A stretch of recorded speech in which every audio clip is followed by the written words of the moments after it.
Hello and welcome into the Grueling Truth Sports Network. This is the UC Bearcat Weekly Football Recap. I'm Joe Spilman here with the legendary Mike Goodpaster, and we are going to break down yesterday's game, Saturday's game, against the Arkansas Razorbacks. But before we get into our show, I want to remind everybody that the Grueling Truth is powered by Betting. Betting.net. Betting.net is your best bet for finding an online casino or sports book that's right for you. Well, Mike, we got a little UC football to talk about, but before we do that, how you doing? I'm all right. Well, I mean, come on. I mean, at some point, you got to question what you see. And what I saw from the Cincinnati Bearcats was they had a game that was very winnable, and they lost the game for basically the simple reason of coaching again. And I know everybody loves Luke Fickell. He got UC to a national or college football playoff last year. But my first thing when I think about Luke Fickell coaching is the Sugar Bowl or whatever it was, the New Year's Six game 2 years ago. 2 years ago, yes. Where they lost the game because of absolutely atrocious coaching. And what I saw here was you've got a quarterback in Ben Bryant. He deserves some credit for going in a difficult environment. He played better as the game went on. But I thought it was clearly evident on the first couple possessions that it was not going to be a great day. Found the groove after halftime. But my question is, Evan Prater should be the starting quarterback. This is absolutely stupid. We're bringing a guy in from Eastern Michigan who was a Bearcat a few years ago. You know what you're getting with him. Maybe Luke Fickell's comfortable with him, but Evan Prater is a football player.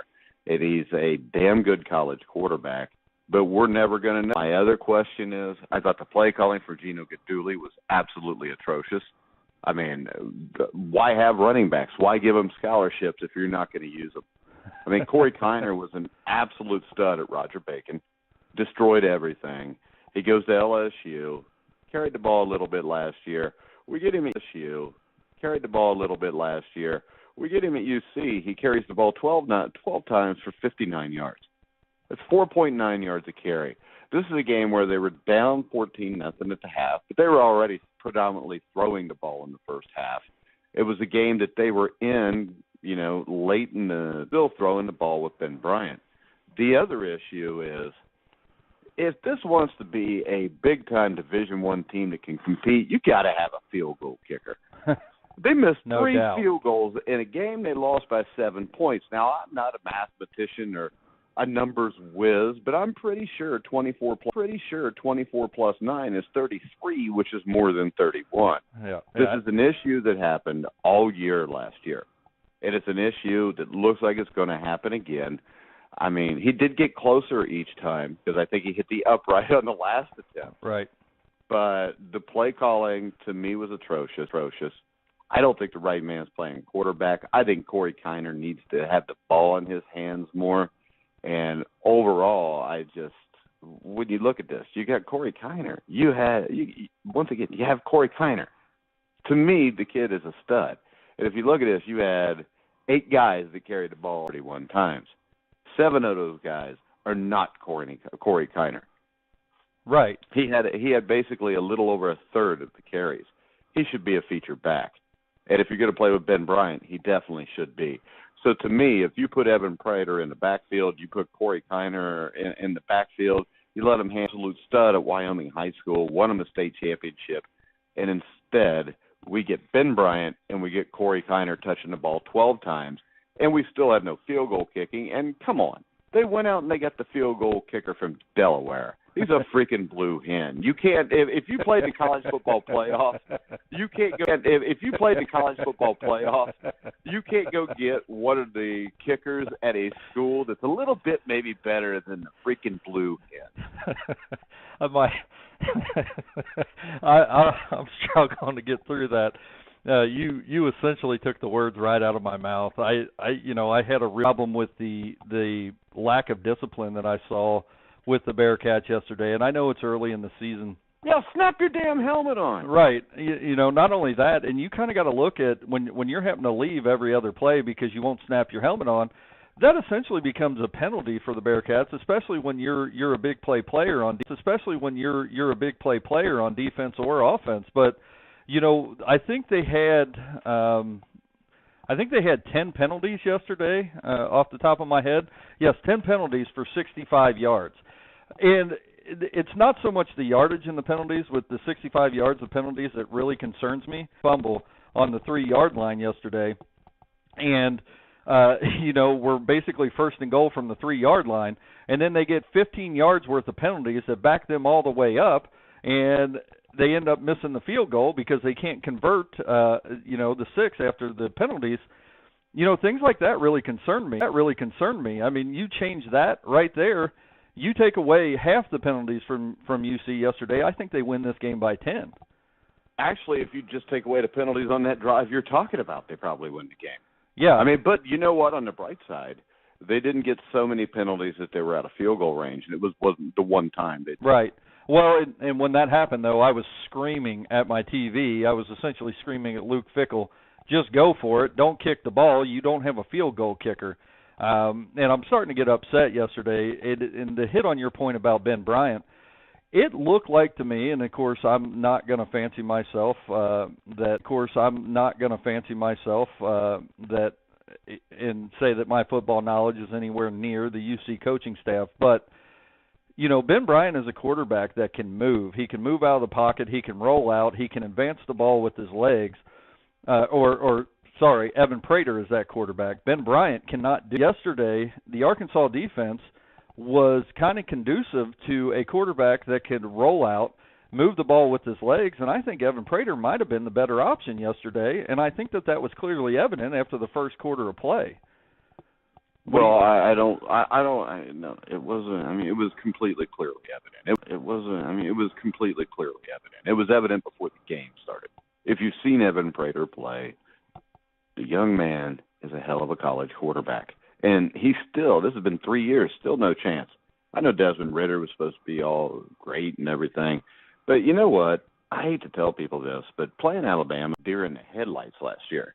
Yes, he did. And the ability to have your quarterback move in the pocket and to extend plays is huge, which Ridder does. But, I mean, really, I was screaming this, that, for Evan Prater to start last year.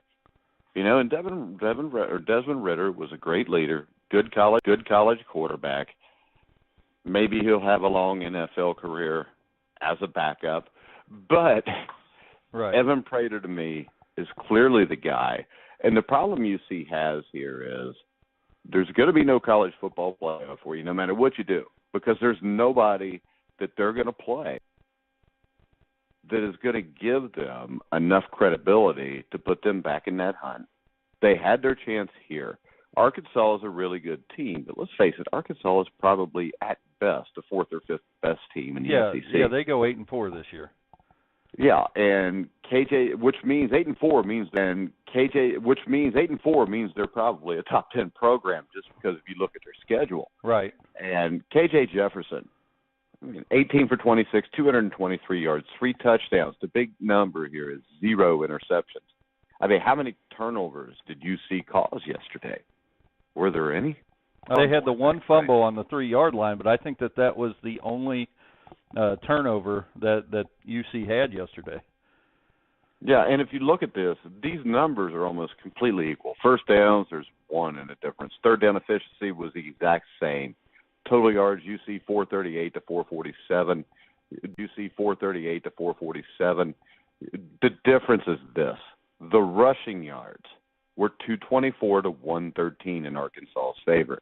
Now, turnovers, UC had 2, Arkansas had 1. In a 1-touchdown game, that's huge. Right. So you get 2 turnovers to 1 turnover, lose by 7 points. So this has to fall on somebody, correct? I agree. I actually think that the defense, Mike, played well yesterday. Your take on that might be a little different. I think they made their mistakes at times. But my concern really wasn't with UC's defense yesterday. I mean, the rushing ratio with Arkansas leading in that category, 224 to 111, is really huge, as you know, especially when Arkansas is up in the game.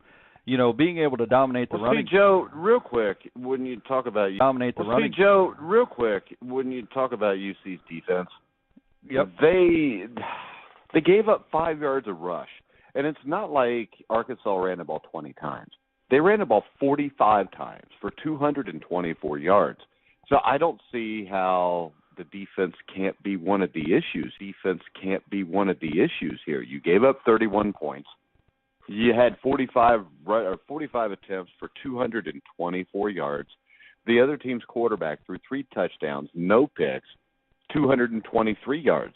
UC, really, if you look at this, got handled up front are 3.6 yards per carry. And I know everybody's saying, you know, how can you say Luke Fickell sucks? He took us to the college football playoffs. I'm not saying he sucks. I say he is a great recruiter. I think the question is when it comes down to making decisions in games, and the personnel decisions really boggle my mind. The scary thing of this is he's not the starter in week 3 or 4, and he just transfers. Right. No, I think that's a real possibility, you know, based on, you know, I don't want to tear up Ben Bryant too much because I think that he did get better. I just don't think that where college football is at right now, and especially, you know, when you play a team like Arkansas, I don't think a pure pocket passer is the answer to be able to win games. You know, well, it's not when your offensive line is still not that great. Right. You know, KJ Jefferson was able to move the ball with his legs yesterday, and it showed. I mean, he had, 18 carries for 62 yards? That's coming out of the backfield from your quarterback, you know, and then plus putting the ball in the air 3 times for touchdown passes.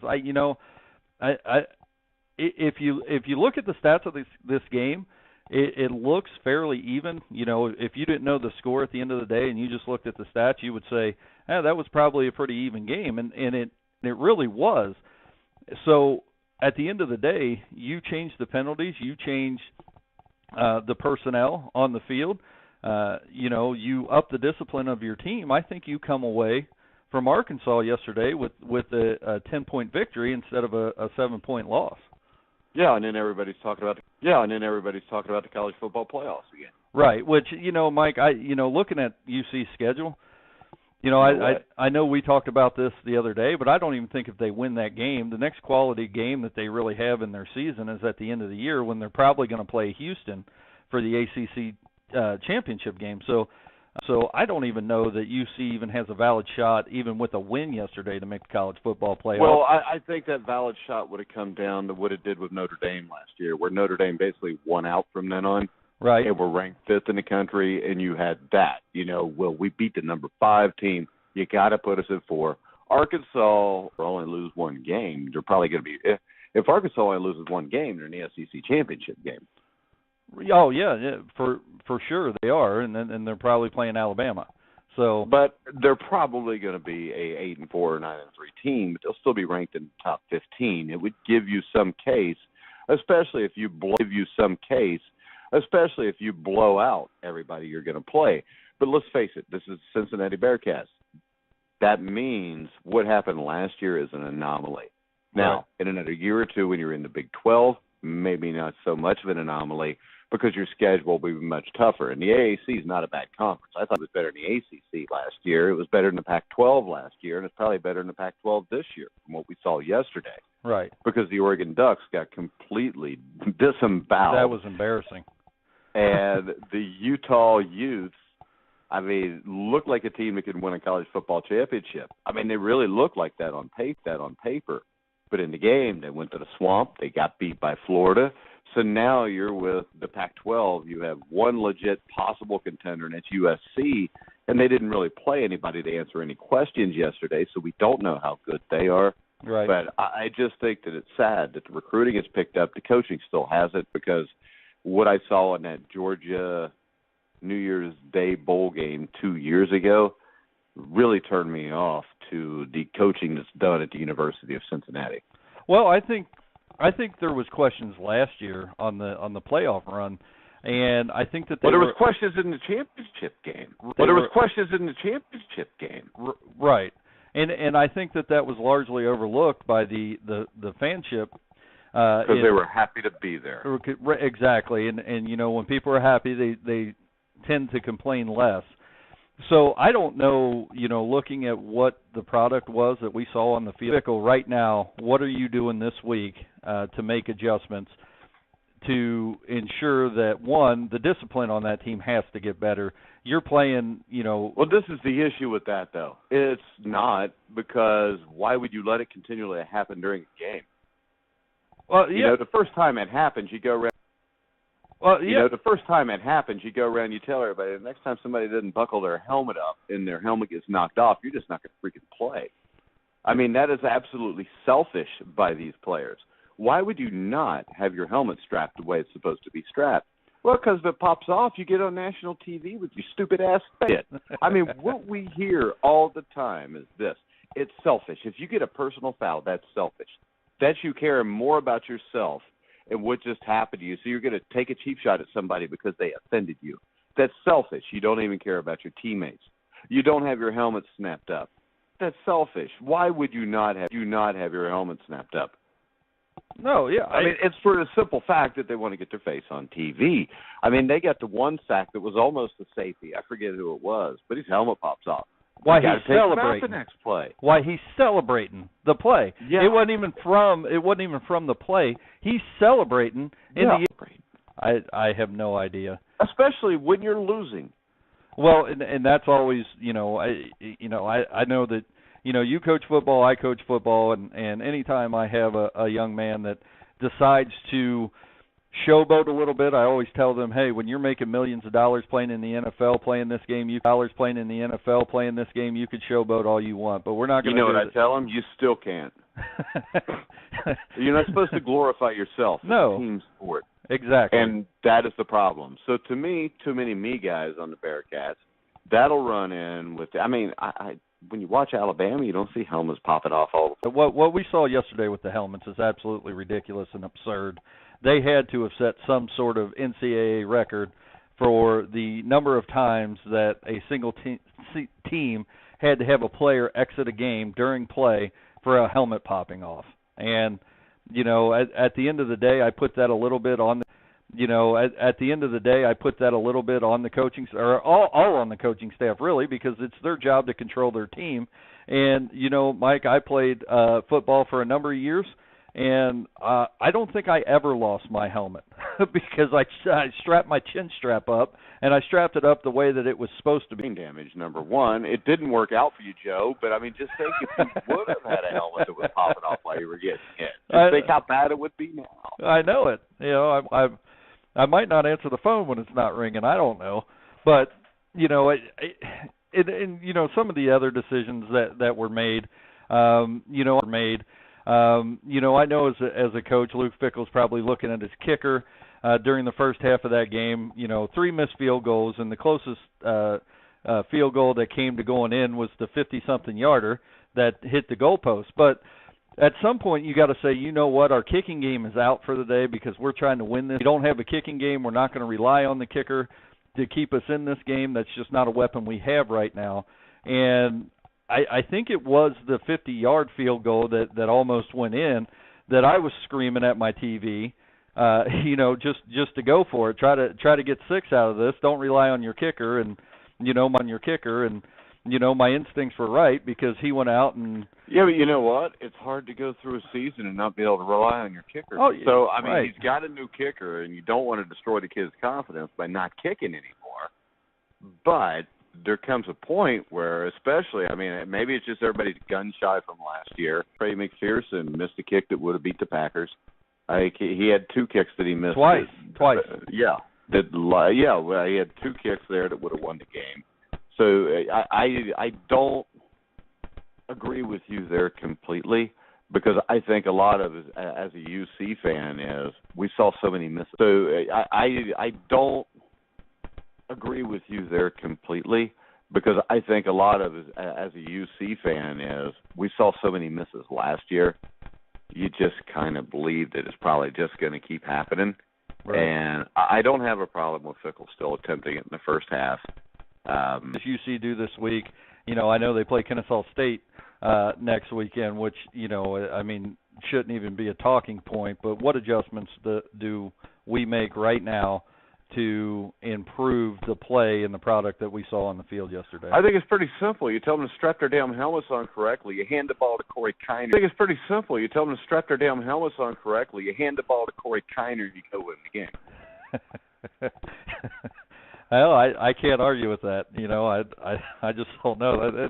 I really can't add anything to that, Mike. And I'll tell you this: Evan Prater's never started a college football game. The perfect time to do it is against Kennesaw State. See what he does.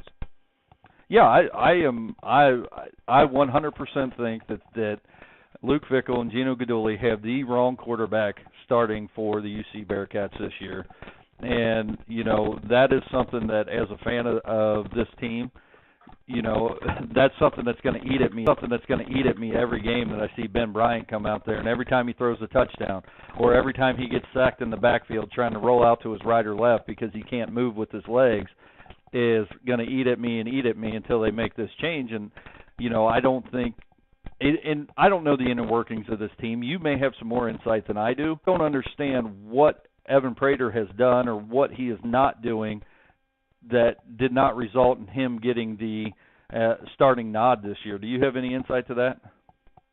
My insight is this: nobody understands that. And I do know a few guys on the team, and put it like this. I think that what we deal with right now is Ben Bryant was here a few years ago, I think, correct? Right. And he transferred to Eastern. I think that Luke Fickell is comfortable with the way he plays, but my issue is this. I may be completely wrong unless we see him. With Ben Bryant, we know what we get. He's a solid football player. He's a solid quarterback. Evan Prater has a much higher ceiling. Let's find out what the damn ceiling is. Yeah, I totally agree. And if he sucks, you go back to Ben Bryant, you go 10-2, you go play it or something and call it a wrap. Right. Move on. Because let's face it, as UC fans, 10-2 playing in the Pinstripe Bowl, that's not that bad a deal from what we've seen in the past. Well, when I was a young man in high school, just playing in a bowl game as a UC fan was a pretty big deal. So, at the end of the day, the program's still come a long way. And yeah, I remember when the 1997 Humanitarian Bowl against Utah State was like the college football playoffs. Yep. And that's what it is. And I think as after a disappointing loss like yesterday, especially, I think we've been spoiled the last couple of years in the regular season. You kind of got to take a step back and reduce your anger a little bit and realize, hey, that's going to happen, and that's going to happen more and more as a UC fan as they move into the Big 12 and they start playing credible opponents week in and week out. Mike, we're about at the end of the show. Do you have anything or any last thoughts you want to add? No. No, just emphatically no. Fuck this. I'm just pumped up about Kennesaw State coming in because I think that what he did in the late 1900s and early 1920s to clean up baseball was really good, and I find it really cool that Judge Kennesaw Mountain Landis has a school named after him in Kennesaw State. Well, Mike, you just imparted some knowledge on some folks that probably you're talking about. Well, I don't think that's how they named the school, but when I think Kennesaw, I think of Judge Kennesaw Mountain Landis. He saved baseball from all the betting stuff in like the 1920s and a little bit before with the 1919 and 1918 World Series. Yeah, he was the one that was in on the fixing of the 1919 World Series. So he cleaned it up. Right. Did that. Right. That's what I meant. Well, Mike, I appreciate you joining me this week. Hopefully, I'm hoping that you join me again next week on the Bearcat Recap. Yeah, because I can't wait to talk about UC's 56-0 win over Kennesaw State. Yeah, and I can't either, and I will be down there next Saturday. So, I'll be down there watching the game live and in person, and hopefully I have a little bit better take, and we're a little happier with the win. Before we won't be, because it's Kennesaw State. There's nothing that can. It's Kennesaw State. A win's a win, Mike. Before you can't even tell me what state Kennesaw State is in. Why you got to embarrass me like that? You're right, I can't. I have no idea where Kennesaw. It's not embarrassing because I don't know where the hell it is either. But anyway, they play Kennesaw State, and I don't even think they got a real school. I think it's like the college version of Bishop Sycamore. I'm sure it's a real school, Mike. I'm going to Google it when we get done here. I'm going to see what their major achievement. I'm going to see what Kennesaw State's major achievement is. And we'll talk about that next week after the Bearcats beat them 56-3. So at least they'll have a field goal kicker. You notice our number's a round number. We just made extra points. That's true. Football. You played at Taylor in the early 2000s. Yeah, I've been used to bad football my whole life. I've been a Bengals fan my whole life. I played at Taylor in the early 2000s. I rooted for UC in the 90s and early 2000s. So I'm pretty accustomed to bad football, but it still gets me down, Mike. So Hey, and so Kennesaw State. Kennesaw State lost on Thursday night, 27-17 to Samford. That's not Sanford and Son. That's Samford.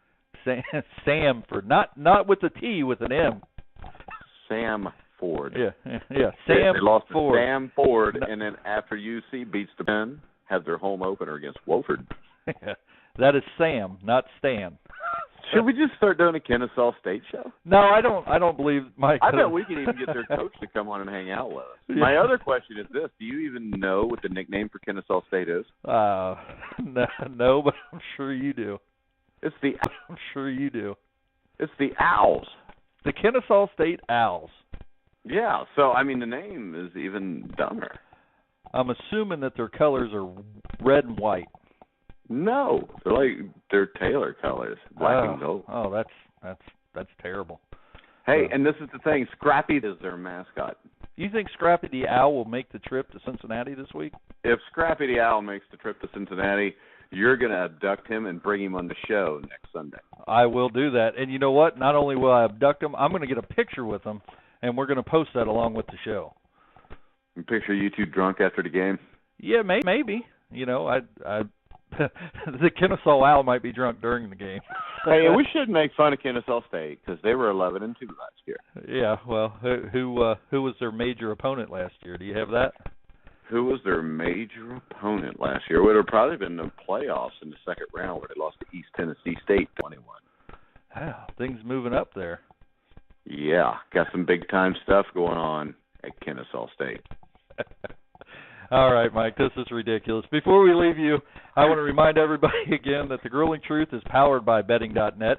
Hey, remember, our NFL Weekly Pick'em show is Wednesday night. Our NFL Weekly Pick'em show is Wednesday night at 8 live on The Grueling Truth. And don't forget, @Grueling_Truth, new Twitter. Come on, Joe. Mike, I was going to turn that over to you. Well, then I just took it. So this is the thing. I don't need things turned over to me. I just take what I want. Go ahead. The Grueling Truth is powered by betting.net, online casino or sportsbook that's right for you. As Mike just said, the NFL Pick'em show starts this, what'd you say, Mike, Wednesday? See, as I said, you don't even remember what it is. You didn't even pay attention. I did. It's Wednesday night at 8 o'clock. Wednesday night at 8 o'clock. And we will also have a NASCAR show for you sometime this week, talking the NASCAR show for you sometime this week, talking the NASCAR playoffs. Hey, and also I want to send a quick shout-out to Milton Overton, who's the athletic director at Kennesaw State. And if Milton wants to come on the show with us next week, we'd be more than happy to have him. No, that's a stupid name. His name's Milton. Go ahead. You know he's probably like 90. You wouldn't even know. All right, Mike. Thanks for being with me, and we'll be back with you next week for the Bearcat Weekly Recap. See you later, Mike. All right. See you, Joe. See you.